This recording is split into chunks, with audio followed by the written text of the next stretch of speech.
Hello, historians. This is World Historian Day 32. This is 32B.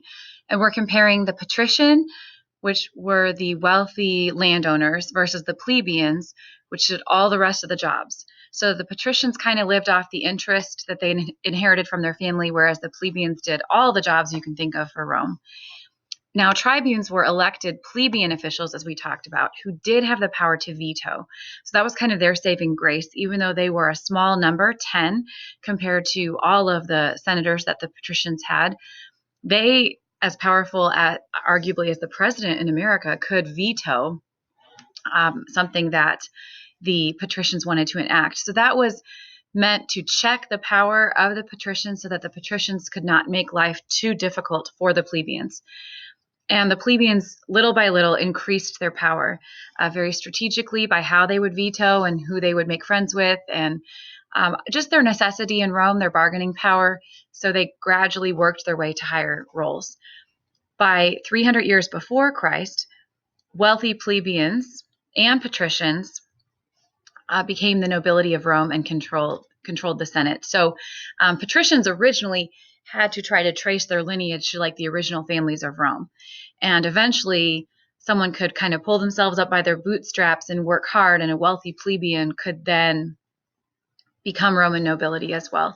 So the original system you could think of a little bit more British, kind of you're locked into your class most of the time. The system that emerged later is that you could really prove your talent and work your way up to leadership in Rome. A little bit more like how you can in the US, hopefully. And land-owning citizens were not given a pass for the army. They were required to serve in the Roman army to defend their land, is the idea. A legion is made up of 6,000 soldiers who are called legionaries. So a legion, 6,000 soldiers. And the auxilia was the non-citizen army. And we use that word from the Latin, like auxiliary, like it's extra. Auxilia were the non-citizen army. Let's see. So magistrates are public officials. You can barely see those letters there, but magistrates are public officials.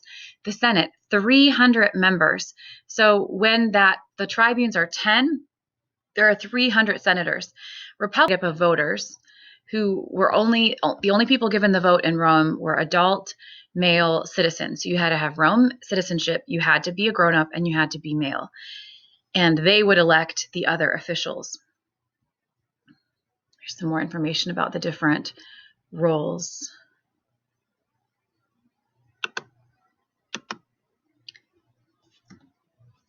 So if you can copy this chart into your notebook, that will be amazing. Information about the Roman Republic. So the Senate is 300 members who make laws. Citizen assemblies are adult males, and they vote, they elect officials. Magistrates are public officials.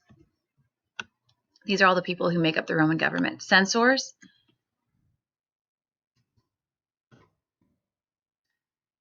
they register the citizens, sort of like the Office of Voting Records, and they appoint the Senate.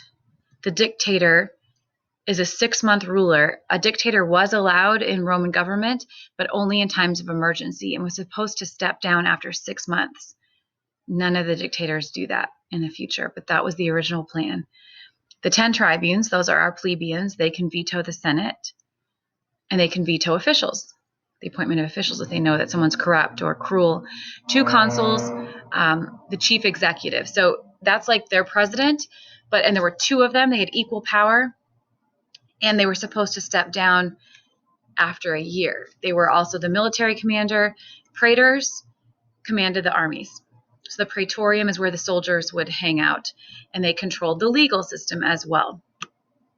So make sure you have all these down. You can pause it and write in the chart in your notes.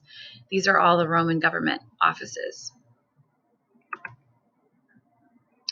All right, now you know that Hammurabi has his code. Well, in Rome, they have the 12 tables. So this is their written law system. This is